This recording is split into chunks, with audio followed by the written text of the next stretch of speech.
ब्रह्मा गुरु विष्णु गुरु साक्षात परमेश्वरा गुरु पारब्रह्म स्वामी गुरुदेव महेश्वरा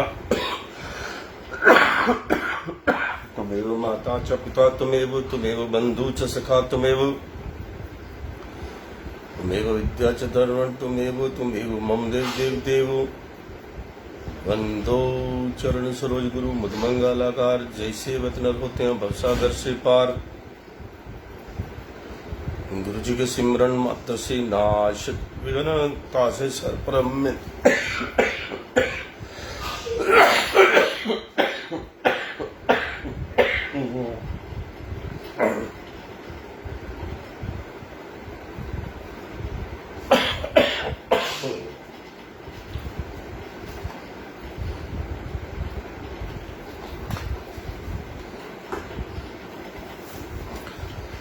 ध्यावत है सब संत आप प्रगटे जगत में जीव का निस्तार ने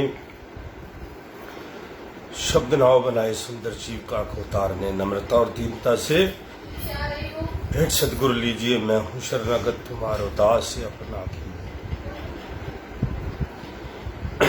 बोलो जयकाराम बोल मेरे श्री गुरु महाराज जी की जय। तबीयत थोड़ी खराब है तो इसलिए थोड़ा क्षमा चाहता हूं, मगर सत्संग तो नहीं छूटेगा, जरूर करेंगे। ये तो शरीर है, इसने तो ऐसे ही चलते रहना है और एक बार आलस की आदत पड़ गई तो बहुत खराब होगा। आज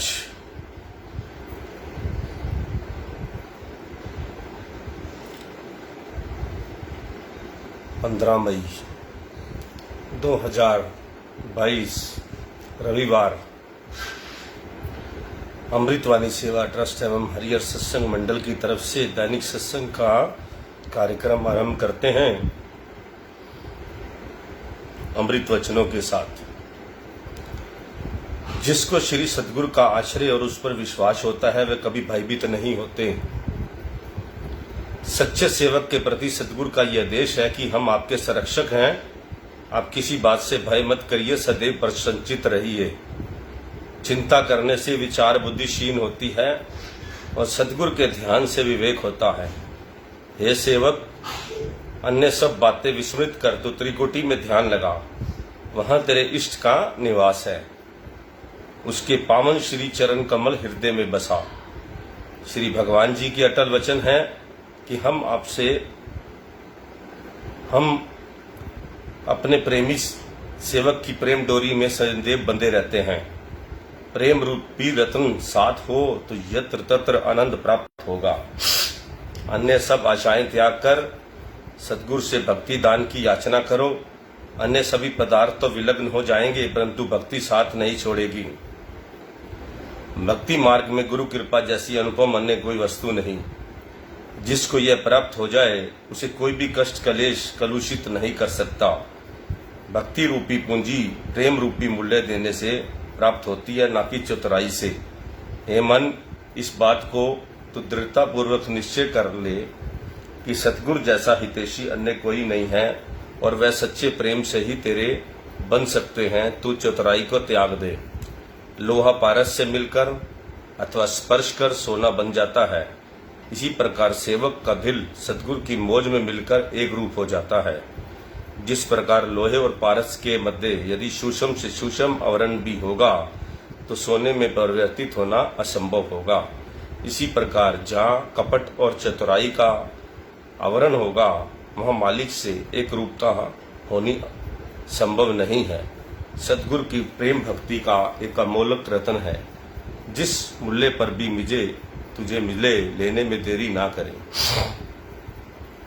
यदि आप चाहते हैं कि हमारा मनुष्य जन्म सफल हो तो श्री सतगुरु का ध्यान ना भुलाएं, आठों पहर उनका सिमरन करें। श्री सतगुरु के प्रेम में ऐसे तल्लीन हो जाइए कि अन्य सब कुछ विस्मृत हो जाए। सतगुरु तो आपको अपना बनाना चाहते हैं, आप भी जहां तहां से सुरती को हटाकर उन्हीं के प्रेम में मगन हो जाएं। श्री सतगुरु के शब्द की ओट सर्वदा आपके साथ होगी तो काल और माया आपका कुछ भी नहीं बिगाड़ सकते और आपके जीवन के सभी कार्य भी सार्थक समझे जाएंगे। यदि सतगुरु देव से हार्दिक प्यार होगा तो आप निश्चय ही भवसागर से तर जाएंगे। सतगुरु का शब्द और सतगुरु एक रूप है। यदि शब्द से एक रूप हो जाओगे तो गुरु रूप हो जाओगे। इस थोड़ी सी बातों के अंदर जो थोड़े से प्रवचन है, अगर इनका विस्तृत एक एक वचन का जो है एक ग्रंथ लिखा जा सकता है, तो ये जो है हम आपको बड़े शॉर्टकट बहुत शॉर्टकट आपको ये महापुरुषों ने आज के समय में कलयुग के अंदर ये अपने जो रचना की है ग्रंथों की, वो हम कलयुग के जीवों के लिए की है कि उनको लंबे लंबे लेक्चर ना सुनने पड़े, किसी ब्रह्म ज्ञान में ना भटके। ये सारी चीजों का एक निचोड़ है जो हम आपको ये वचन सुनाते हैं, अमृत वचन सुनाते हैं। ये सभी ग्रंथों के निचोड़ हैं, सभी महापुरुषों के निचोड़ हैं। अब एक एक बात का मतलब स्पष्ट कितना दे रखा है कि आपको किसी ब्रह्म ज्ञान में फंसने की जरूरत नहीं है। जो शब्द है उसी का जाप करें, उसी वही परमात्मा है।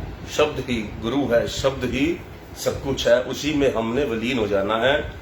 फिर इतनी सी ज्यादा चक्रों में पढ़ने की क्या जरूरत है।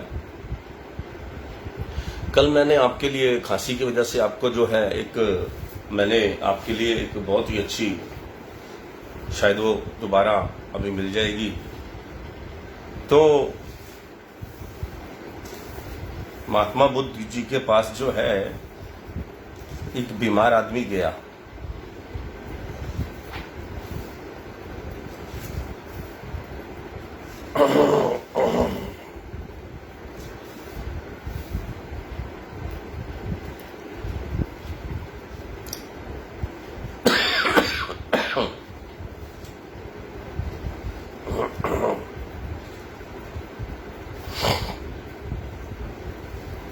मिल गई कहानी।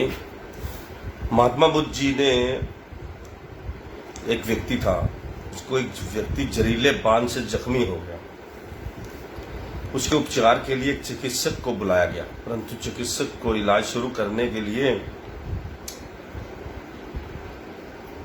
लिए कहा जाता, इससे पहले ही वह व्यक्ति चिकित्सक से अनेक प्रश्न पूछना चाहता था।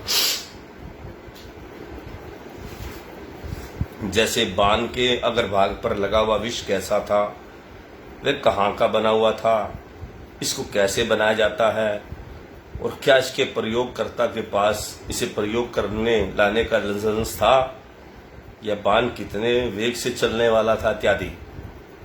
महात्मा बुद्ध ने उत्तर दिया, जब तक वह व्यक्ति इन सब प्रश्नों का संतोषजनक उत्तर प्राप्त करेगा उसकी मृत्यु ही हो जाएगी।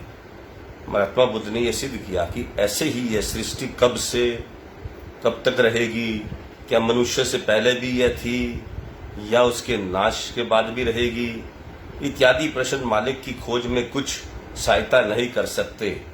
अंत में महात्मा बुद्ध ने इस शिष्य को और उसके माध्यम से अन्य सभी शिष्यों को जो सबसे अधिक महत्वपूर्ण जानने योग्य विषय था उसकी ओर ध्यान देने को कहा। वह विषय था दुखों का कारण, दुखों का उपचार और संसार के दुखों से बचने का उपाय। अंत में महात्मा बुद्ध ने शॉर्टकट में एक बहुत ही महत्वपूर्ण बात कही, जो कुछ मैंने तुम्हें समझा दिया है केवल उसे ही अच्छी तरह समझो, और जो मैंने तुम्हें नहीं बताया उसे बिना समझे ही रहने दो। यह कथन बहुत साधारण है परंतु समझने में बहुत महत्वपूर्ण है। बुद्ध ने कहा कि जो कुछ साधक के लिए जानना आवश्यक है वह उन्होंने बता दिया है, जो अनावश्यक है वह उन्होंने नहीं बताया। साधक को जो बातें नहीं बताई हैं उसकी ओर ध्यान नहीं देना, क्योंकि इन बातों का विषय के साथ कोई मेल जोल नहीं बैठता। इसलिए साधक को इस बात से निश्चित रहना चाहिए कि वे सद्गुरु द्वारा बताए गए मार्ग में निश्चित ही अपनी मंजिल तक पहुंच जाएंगे, और आंतरिक जगत के विषय में अनावश्यक जानकारी से उसकी बुद्धि जो पहले ही हैरान परेशान है और भी अधिक गड़बड़ा जाएगी। सद्गुरु के वचनों में अडिग विश्वास उसकी मालिक से मिलने के लिए की जा रही है साधना में अवश्य सहायक होगा। ईश्वर हमारे भीतर है और साक्षात सद्गुरु द्वारा बताए गए आध्यात्मिक अभ्यास द्वारा इसे पाया जा सकता है। तो ये एक छोटी सी जो कहानी है ये सत्य है। तो ये जो है हमें इधर उधर, आज जैसे हम मोबाइल का जमाना है, हम इसमें दुनिया भर की चीजें देखते हैं जो हमारे दिमाग में घूमती रहती हैं, जिसका हमारा कोई लेना देना नहीं है। मैं खुद देखता हूं, बाद में बड़ा पछताता हूं कि मैंने ये चीजें क्यों देख ली। ऐसे हम अपने मतलब की बात देखने लगते हैं, उसके अंदर कुछ ना कुछ ऐसे आ जाता है, फोटो आ गई या किसी जगह की मशहूर कचौड़ी का, ऐसे आजकल रील चली है, रील, लोग रील को ज्यादा देखते हैं कि कहाँ क्या बन रहा है, कहाँ का क्या है। जब उसका एड्रेस देखते हैं तो हमारी पहुंच से ही बाहर है। अब कल दिल्ली में बैठे हैं, कलकत्ता का सामान है, खाने कहाँ चले जाओगे। तो बहुत सारे ये हम फजूल की बातें अपने दिमाग में हम अपना पकड़ लेते हैं। अब सभी को तो छोड़ना नहीं आता ना उन विचारों को, वो उसी में डूब जाते हैं। अब जिनको तो छोड़ना आता है, जो पहले मक्खन बन चुके हैं, जो भक्ति के मार्ग में ज्ञान प्राप्त करके जो है अपने आप को जिन्होंने स्थिर कर लिया है कि ये सिर्फ बेकार की चीजें हैं, अगर अचानक दिख भी जाए तो छोड़ दीजिए, दिमाग में ना आने दीजिए, और अपने जो रूल रेगुलेशन बनाए हैं जिन कामों के सारा दिन के लिए, उन कामों पर ध्यान दीजिए। तो कितने महापुरुषों ने हमें बड़े छोटे से सत्संग में, बड़े छोटे से अपने जो ज्ञान की पुस्तकें हैं, हमें ना तो ऋग्वेद बनना है, ना यजुर्वेद पढ़ना है, ना हमें जितने भी वेद शास्त्र पुराण बने हैं ये हम नहीं पढ़ सकते कलयुग के जीव, इसमें उबर गुजर जाएगी। बचपन से भी पढ़ना शुरू कर दें तो ये नहीं, हम इस पे इम्प्लीमेशन क्या कर सकते हैं, इसमें हम कुछ भी नहीं कर सकते। तो हमें जो है अपने गुरु दरबार की जो हमारे ग्रंथ हैं अपने, उनको पढ़ना चाहिए। उसके अंदर जो शॉर्टकट भक्ति है, और सारे ग्रंथ को जितने भी पढ़ लीजिए, ये तो महापुरुषों ने इसलिए बनाए हैं कि जो नर्सरी क्लास के बच्चे भक्ति के अंदर आते हैं उनको ए से लेकर जेड तक सीखना है, तो वो खाली बैठकर क्या करें। तो उनको वो पुस्तकें बनाई गई हैं, जैसे विद्यालय की पुस्तकें होती हैं, और जब प्रोफेसर उन सारी चीज़ों को पढ़ लेता है, प्रोफेसर बन जाता है उन चीज़ों को पढ़ पढ़ के सारे ग्रंथों को, तो उसको फिर एक बात याद रहती है कि मुझे अपने परमात्मा के साथ उसको जो है अपने आप को जोड़ना है। एक आज मैं छोटी सी कथा पढ़ रहा था, एक संत से एक आदमी प्रश्न पूछता है कि भाई ये जो है आदमी दुखी क्यों है, इस तरह की प्रॉब्लम क्यों आती हैं, दुनिया भर के उसने संत से प्रश्न पूछ लिए। तो संत ने एक आदमी की दाढ़ी की तरफ ध्यान करके उस नाई को कहा, नाई था वो बेसिकली, उसने कहा कि ये जो है इसकी दाढ़ी क्यों इतनी बड़ी हुई है। उसने कहा इसने जो है कटिंग वाले के पास नहीं गया, उससे संपर्क नहीं किया, इसलिए बड़ी हुई है। तो संत ने कहा इसी बात में तुम्हारा जवाब है कि ये नाई के पास नहीं गया, इसकी दाढ़ी बड़ी हुई है, इसने संपर्क ही नहीं किया। इसी तरह जिसको दुख आया, कोई ये जितनी दुनिया के आदमी प्रॉब्लम्स है, जो जिस चीज की प्रॉब्लम्स है उसने उसके मालिक से संपर्क ही नहीं किया, तो बताओ उसका दुख कैसे कटेगा। तो इसलिए अपने मालिक से, हमें अपने प्रभु से संपर्क रखेंगे तो बताओ इंसान का संपर्क, आत्मा का संपर्क तो परमात्मा से होना ही चाहिए, क्योंकि हम उसके अंशी हैं। हम किसी और के अंशी नहीं है, हम किसी पशु पक्षी के अंशी नहीं है, हम अपने परमात्मा के अंशी हैं, जो साकार में भी है और निराकार में भी है। हम टच में ही नहीं रहते। जो साकार रूप है वो महापुरुषों का रूप है। हम महापुरुषों के रूप के साथ उनके टच में रहेंगे तो हमें दुख कहां से आएगा। वो महापुरुष जो हैं वो परमात्मा के साक्षात रूप हैं और वो सारा रास्ता समझते हैं। हमारी कंटिन्यूटी टूट जाती है, इसलिए जो है इंसान दुखी है। हम किससे संबंध जोड़ लेते हैं?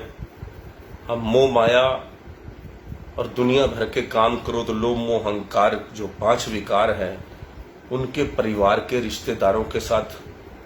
और उनके रिश्तेदार कौन है? वासना है, और भी बड़े सारे जो है दुनिया भर की 35 तरह के उनके जो हैं संबंधी हैं। काम, क्रोध, लोभ में हर एक काम के 5 हैं, क्रोध के 5 आगे हैं रिश्तेदार, और जो है इसी तरह जो है हर चीज का मोह के आगे 5 रिश्तेदार हैं। तो हम उन लोगों से रिश्तेदारी जोड़ लेते हैं, जबकि हमारी आत्मा का संबंध जो है वो सीधा परमात्मा के साथ होना चाहिए, जो हमारे, जिनके हम अंशी हैं। जीन्स है हमारी जीन्स क्या है? परमात्मा, सतगुरु, रास्ता बताने वाले जो हमारे रहबर हैं। हम उनके मत सिस्टम से चलेंगे तो कभी दुनिया में कोई दुनिया की ताकत नहीं हमें भटका दे या हम कहीं मार खा लें। जब हम अपने रहबर को छोड़ देते हैं, अपने सिस्टम को छोड़ देते हैं, और फिर हमें बिना मालिक, आप देखते हैं गली में कुत्ता पकड़ने वाले आते हैं, कुत्तों को पकड़ के ले जाते हैं, एमसीडी के लोग आते हैं, और जिसके गले में पट्टा होता है ना उसको नहीं पकड़ते, उससे डरते हैं। वो पकड़ने वाले, कुत्ता पकड़ने वाले कभी भी जिसके गले में पट्टा है उसको नहीं पकड़ते। ये आप सभी को पता है। क्यों? उसको पता है कि उस सरकार के एमसीडी के लोगों को कि ये जो पशु है ये किसी का है, इसका कोई मालिक है, वो इसको छुड़ाने आएगा। और पहली बात तो पकड़नी ही नहीं, क्योंकि ये तो पालतू है, किसी का शिष्य है, किसी का अनुयायी है। इसी तरह हमारे भी मनुष्य के अंदर भी गले में भी नाम का पटा देखकर यमराज नहीं आते। उनको पता है कि ये अपने गुरु के भक्त हैं और इनका मालिक कोई है। वो बाद में हमें गुस्सा होगा कि इसको क्यों लाए, और ऐसा होता भी है, ऐसा देखा भी गया है कि कई बार कई रूहें जो हैं उन्होंने खुद अपना बताया कि किस तरह से सपने में क्या देखा हमने, कि कैसे दरबार में परमहंस जी ने डांटा अपने उनको कि भाई ये रूह हमारी है, तुम कैसे ले जा सकते हो। ऐसे कई संतों की मैंने जो है कथाएं पढ़ी हैं कि जब उनको सपने में दिखता है कि हमारे गुरु हमारे बचाने के लिए हमें आए हैं, और उन्होंने डांट दिया उनको, यमराज के दूतों को, कि ये हमारी रूह है, अच्छी है बुरी है हम अपने आप संभालेंगे, आप जाइए, हमारा काम है इनको समझाना। आप कितनी ये अद्भुत बात है, इतना कुछ समझने के बाद भी हम कितने गिरे हुए हैं, हमारे विचार कितने गिरे हुए हैं कि हम फिर भी मालिक का नाम नहीं लेते, हम उस परमात्मा को नहीं मानते। हम ये दुनिया भर के भौतिक सुखों को अपना अपना खास बना लिया है। हम भौतिक सुखों के जो उनके साथ रिलेशन बनाते रहते हैं जिन्होंने हमारा साथ नहीं देना। ये परिवार का कोई आदमी साथ नहीं देगा, कोई रिश्तेदार जिसके खाते में करोड़ों रुपए पड़े होंगे, आप बीमार हो जाएंगे, आपको 1 रुपया नहीं देगा, आपको मदद नहीं करेगा, आपके पास हॉस्पिटल में नहीं रुकेगा। ये सारी बातें मैं प्रैक्टिकली बता रहा हूं आपको। आपको बीमार आदमी को अपने घर में कोई नहीं घुसने देता रिश्तेदार, तो किस बात के आप इसको रिश्ते जोड़ के बैठे हैं। आप एक ही जगह है, परमात्मा का दरबार है जहां सभी तरह के कष्ट वालों को आनंद मिलता है। इसलिए ये सारे रिश्तेदार, संबंधी, दोस्त जो आपने इकट्ठे कर लिए, शराब पीने वाले दोस्त हैं शाम को, वो आपके लिए मतलब के लिए आएंगे कि उनको आपके यहाँ से काम है। आपका उनके साथ जो दूसरे जुआ खेलने वाले हैं वो भी जुआ वाले वही इकट्ठे होंगे, और मरते टाइम जब मर जाओगे आप तो वो क्या कहेंगे, कोई बात नहीं, जब ये क्रिया होगी उस टाइम चले जाएंगे, अभी तो मर के, अभी तो जो इनके खास खास हैं जाके इसको फूक आए। तो बहुत कम लोग होते हैं जिसको 4 लोग जिसके साथ चलते हैं, नहीं तो सभी ये सोच लेते हैं अपने आप ही, अब मर गया तो मर गया, हम क्या करें। अब जो है चौथे पर जाके क्रिया पे जाके हाथ जोड़ आएंगे, और वहाँ भीड़ दिखाने का जो है जलवा होता है सभी को कि हाँ जी हमारे रश कितना हुआ, बड़े चाहने वाले थे। कोई मरता नहीं है साथ में, सिर्फ हाथ जोड़ने वाले 10 रुपए मथा टेक देंगे फोटो के आगे आपके, और वो सड़े गले फूल पड़े होंगे वो आपको थोड़ा चढ़ा देंगे, आपके मुंह तक फेंकेंगे, कहीं तो ऐसे फेंकेंगे जैसे आपकी फोटो को कि अच्छा मगरो उतर गया है साढ़े, बहुत जान खा रखी सी, किसी ने पैसे आपके देने होंगे तो वो तो और ज्यादा बढ़िया फूल लेके चढ़ा देगा आपको। ये मैं रोज नित्य प्रति देखता हूँ। समाज के अंदर हमारा बहुत बड़ा दायरा है, हम सभी जगह जाते हैं और ऐसे आते हैं लोग और फिर हाथ जोड़ते हैं दिखाने के लिए रिश्तेदार को, भाई हम आपकी मौत पे आए हैं, आप ही हमारे यहाँ रश करने के लिए, हमारे यहाँ भी कोई मरे तो सम्मिलित होना। कहने का मतलब ये सच्ची बातें हैं। उसके घर वालों को हाथ जोड़ते हैं, उसका मतलब क्या होता है, संवेदना प्रकट करने वाली बात तो जितनी है सो है, वो तो आदमी कैसे भी कर सकता है, फोन पे भी कर सकता है, जो भी है, लेकिन चलकर आने का मतलब ये होता है कि हम आए हैं, तुम भी आना, हम मर जाएं तो हम आप भी जो है, तो ये लेन देन का संबंध है। आप किसी की क्रिया पे जाते हैं तो आपके घर में भी कोई मरेगा तो वो भी आपकी क्रिया पे तभी आएगा जब,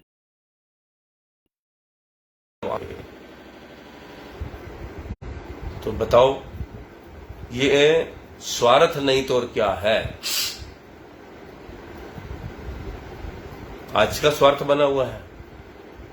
आप किसी के पहले क्या होता था, किसी की शादी होती थी, 11 रुपए दे गए, उसको लिखा, भाई में लिखते थे, 21 रुपए उसको दे आए,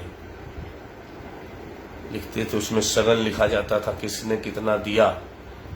फिर वो आपके यहाँ कोई शादी होती थी, कार्ड देने आता था, बराबर का नाप के लेते थे वो सारा कुछ।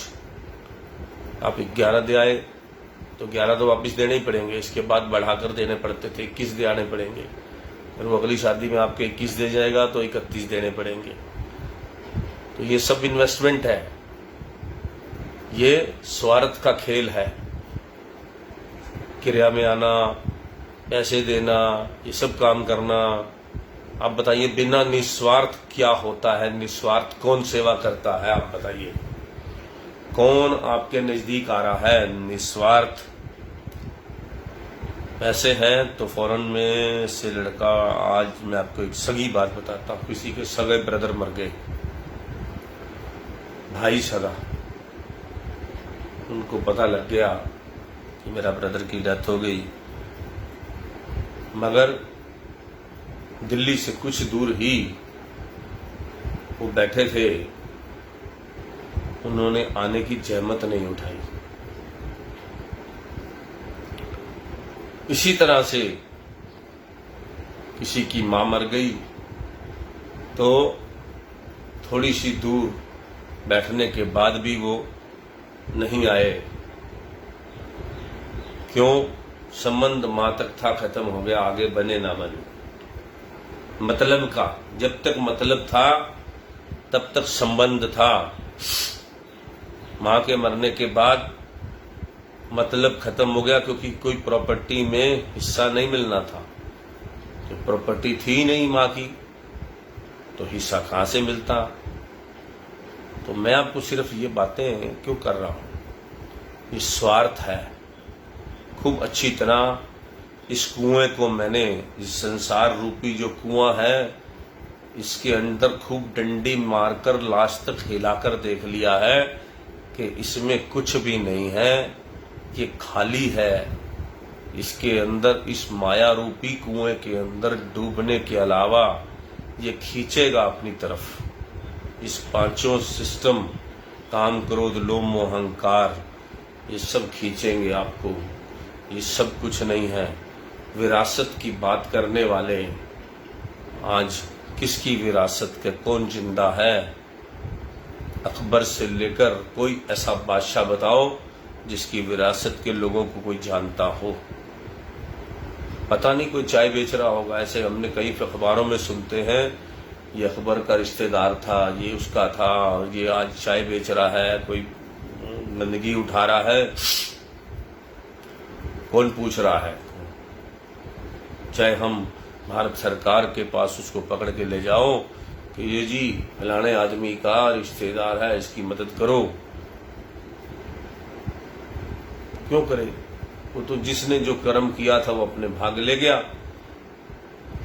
और बाकी जो कर्म कर रहे हैं, महात्मा गांधी का कितना बड़ा परिवार है, पोता पोती, आगे आगे आगे, कौन पूछ रहा है? कोई जानता है? नाम जानता है कोई किसी का?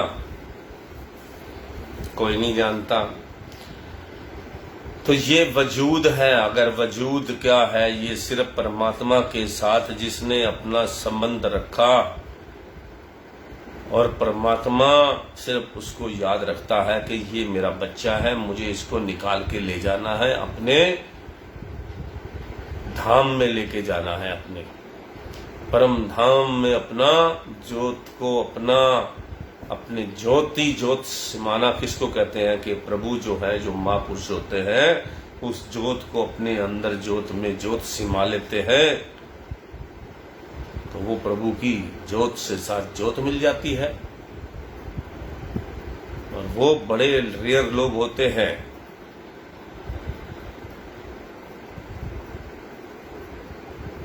इसलिए जो है, मतलब के संसार में चारों तरफ ढूंढ लो, आप किस काम में लगे हुए हैं? मतलब पूरा करने के लिए। शादी हुई, बच्चे हुए, बच्चे भी मतलब के लिए आपके साथ चिपके हुए हैं। इमोशनल तो होंगे, बच्चे तो हैं, आफ्टर ऑल प्यार भी आपको भी होगा, बच्चों को भी होगा। लेकिन उसके बाद एक उम्र के बाद जाके बच्चों का जब अलग सिस्टम बन जाता है शादी होने के बाद, और यही बच्चों की टोन बदल जाती है शादी के बाद, फिर आपकी अकेलेपन, ये वृद्धाश्रम भरा पड़ा है। फॉरेन के वृद्धाश्रमों की बात करो, आज सर्वे आया था, 65 साल के बुजुर्ग लोगों की वृद्धाश्रम में क्या हालत है। अकेलेपन के आगे कुछ नहीं है, डिमेंशिया हो गया, कोई पूछने नहीं आता, कभी कभार कोई मिलने के लिए आता है। क्या चाहते हैं? हाँ, हमारे हिंदुस्तान में तो 80 साल तक लोग काम कर लेते हैं, वही सबसे बेटर है। कोशिश करो मरते दम तक, अगर जिंदा रहना चाहते हो और काम करना चाहते हो, एक ही तरीका है, सतगुरु का नाम, प्रभु का नाम, अच्छी संगत में बैठिए, तो फिर भी आपको कुछ अंदर से आपकी आत्मा, आपका आत्म सम्मान जो है वो बना रहेगा। और अगर भिखारियों की संगत में जाके बैठ गए, जिनको भगवान का नाम ना जपना आता है, ना लेना आता है, ना उन्होंने कभी लिया है, तो आपको क्या सिखाएंगे? वो आपको घर की बातें बताएंगे। पार्क में जाइए, वहाँ बहुत दुखी आत्माएं मिलेंगी, जिनके घर वाले उनको कहते हैं जाओ लात मार के कि उधर पार्क में जाके कहीं घर में बैठे बैठे क्या कर रहे हो, जाइए कहीं घूम आइए। बेचारा उसका ना सिस्टम है ना कुछ है। अभी तो हिंदुस्तान में क्या है कि फिर भी वो सरकारी पार्क में जाकर किसी पेड़ के नीचे अपने दुख जो है, अपने दुख देखता है। ये बहुत मैं देखता हूं, जाके इन बातों को समझता हूं। इन बातों को ना कोई लड़की रखती है, ना लड़का रखता है, ना कुछ होता है। वो पार्क में बैठकर थोड़े बहुत पैसे होते हैं, वही कुलचे बेचने वाला आता है, उसी से खा लेता है। कुलचे लेके घर नहीं जाता, वहां जाके फिर लात पड़ेगी। सारी जिंदगी आप बच्चों के लिए करते रहे और बच्चों ने क्या किया आपके लिए? बहुत कम लोग हैं। लेकिन क्या है कि दुखी आदमी अपने बच्चों के कर्मों को छुपाता है। वो नहीं चाहता कि हमारे खानदान की बेइज्जती हो और हम जो है इन बातों को अपना बाहर प्रकट करें। तो मैं ये सत्संग में सिर्फ आपको ये बता रहा हूँ कि गुरु के बगैर आपको कोई भी झेलने वाला नहीं है। परमात्मा के बगैर उससे ट्यूनिंग रखो, संपर्क रखो। परमात्मा से संपर्क खत्म ना होने पाए। रात को पर संपर्क करो, दिन में संपर्क करो, छुप के करो, मगर अलग बैठ के एकांत में बैठकर उस रब से अपना संपर्क जारी रखो, तो आपके शरीर में एक आशा की किरण हमेशा जगती रहेगी। और वो ज्योति जो आशा, वो ज्योति जो जल गई आपकी, वो जलती ही रहेगी। और उस ज्योति को आप इतना तेज प्रकाश बना दो कि कितने लोगों में जला दो उस ज्योति को। ये भगवान सबको ये एक बात कहो कि गुरु बगैर काम नहीं चलेगा, परमात्मा के बगैर काम नहीं चलेगा, ईश्वर के बगैर काम नहीं चलेगा। नहीं तो 84 लाख जोनियों के अंदर भटकोगे। और 84 लाख जोनियां कौन सी हैं? भक्ति करने से एक तरफ आप देख लो कि या भक्ति करनी आसान है या 84 लाख काटनी आसान है। कीट बनना है, पतंग बनना है, आपको जलचर बनना है, नभचर बनना है, भूमिचर बनना है, क्या बनना है? कितनी तरह के जो है, कितनी तरह के ये दुख हैं। कौन से दुख को भोगना है 84 लाख में? सोच लीजिए। ये वासनाएं हैं, आपको खींच कर ले जाएंगी जब मरोगे। ये हमारे परमहंस जी महाराज जी के वचन है जो मैं बता रहा हूं। परमहंस जी महाराज जी से किसी ने पूछा कि लास्ट के अंदर इंसान की मृत्यु जो है वो कैसे होती है और वो किधर जाता है? जो माँ का भक्त होता है वो माँ मत्रलोक में जाता है, जो पितरलोक का पितरलोक के अंदर जाता है। कोई हनुमान जी को मानता है तो हनुमान जी के उसमें जाता है। जो दृढ़ होकर जो दुनिया भर को मानता है उसका कोई ठौर ठिकाना नहीं है। और लास्ट में जब उसकी मृत्यु होने लगती है तो वो भटकता है और उस वासनाओं में घूमता है। उसको दोस्त यार दुनिया भर का, भाई क्या ठीक है, उसमें फिर वो वैसी जगह के अंदर जन्म लेता है। वहां जाकर एक संत थे, उनका लास्ट के टाइम में आम खाने का मन किया तो वो कीड़ा बनकर उस आम के अंदर उत्पन्न जन्म ले लिया, आम का कीड़ा बन गया। तो बताइए, ये जितने जैसा सोचोगे लास्ट में मरते हुए बच्चों के बारे में सोचोगे भगवान ने क्या कहा है, तब आप सुअर का जन्म पाओगे, ढेर बच्चे हो जाएंगे। कुत्ते जैसे पिल्ले होते हैं, एक नहीं 7-7 8-8 हो जाते हैं। और इसी तरह अगर आपने पैसे की तरफ चला गया ध्यान कि मेरा पैसा है वहां पड़ा है, तो उस पैसे के ऊपर ही चढ़े रहोगे सर्प बनकर। ये 84 लाख जोनियों से बचना है। हर तरफ से आपको फारिग होकर अपने आप को हमेशा ऐसे रहो, फ्री माइंड को फ्री रखिए। और उस फ्री का चक्कर में ना मन में छल हो, ना कपट हो, ना किसी के प्रति ज्यादा प्यार हो, ना कभी किसी के ज्यादा घृणा हो, किसी से बदला लेने की भावना ना हो हमेशा मन के अंदर। ये सारी बातें अपने अंदर हमेशा जो उग आती हैं हमारे फजूल की ये घास फूस जो फजूल की उगाती है, इसको मत उगने दो। अगर उग गई है तो रात को काटो, सोचो कि मेरे स्ट्रेस क्यों है। फिर अगर किसी ने आपका दिल दुखाया तो उसको रात को ही माफ कर दो, सोने से पहले, कि जो होगी कर दिया ठीक है। किसी को गाली आपने दी तो माफी मांग लो मन में अपने परमात्मा के आगे। वो परमात्मा के आगे माफी मांगियो ही अगर सच्चे मन से होगी तो वो आपको जरूर, वो परमात्मा अपने आप वया आपके परमात्मा के उस तक जरूर पहुंच जाएगा वो मैसेज आपका। तो इस तरह करके आप अपनी लाइफ को जो है इतने अच्छे ढंग से गुजार सकते हैं कि आप हर टाइम ऐसा हल्का फुल्का महसूस करेंगे जैसे आप हवा में उड़ रहे हैं। ये हवा में कौन उड़ता है? ये वायुपुत्र हनुमान जी भी उड़ सकते हैं, आप भी उड़ सकते हैं। पापों से रहित हो जाइए और प्रभु का सिमरन कीजिए, कहीं मर्जी उड़ते फिरिए, कोई फिर चिंता नहीं है। इसलिए जो है अब मैं आपको गुरु महाराज जी का सत्संग सुनाता हूँ, वो ध्यान से सुनिएगा।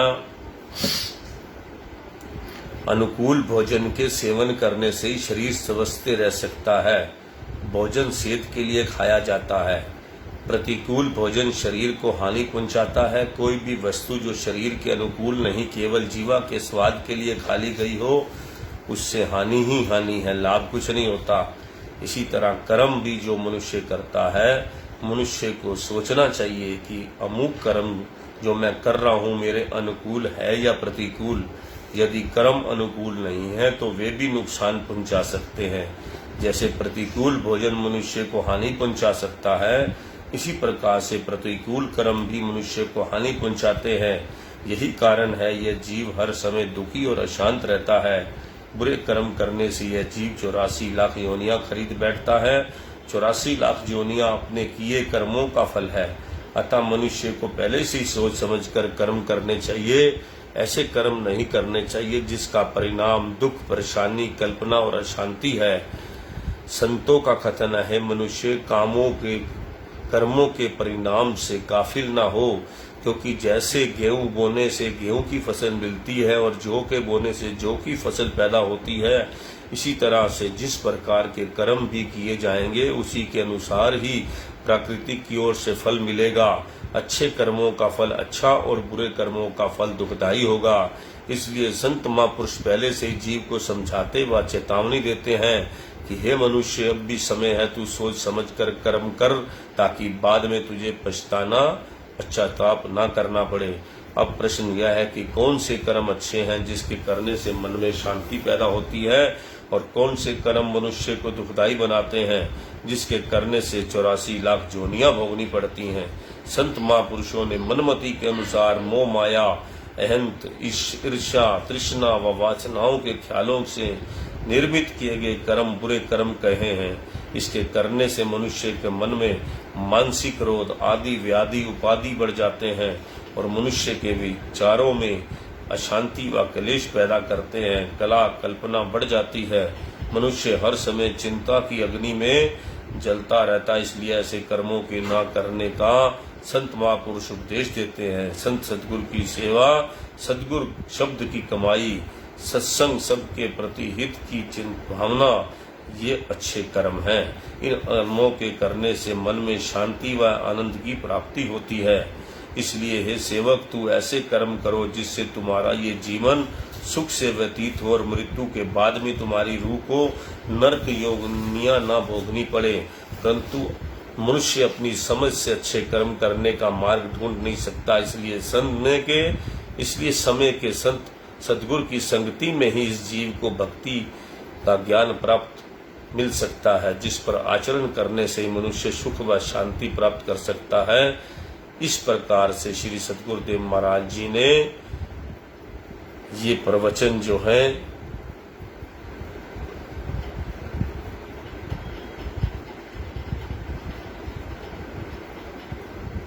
परमधाम के अंदर जो है सभी संगत को सुनाए। तो आज हम अपना सत्संग यही समाप्त करते हैं। आज का सत्संग बार बार सुने बार बार पढ़ें, इन प्रवचनों को पढ़ें कि 84 में जाना है या अपने गुरु जी के साथ संबंध जोड़कर, उनके साथ संबंध रखकर परमानेंट संबंध रखो अपने मालिक से। जिष्ट भी इष्ट देव को मानते हो उनसे संबंध रखना बहुत जरूरी है, नहीं तो ये झूठे संसार के अंदर जितने भी आपको ये दुनिया दिख रही है ये माया का रूप है, इसमें उलझने की कोशिश मत करो, बच के रहो। जय सच्चिदानंद, राम राम, सत श्री अकाल।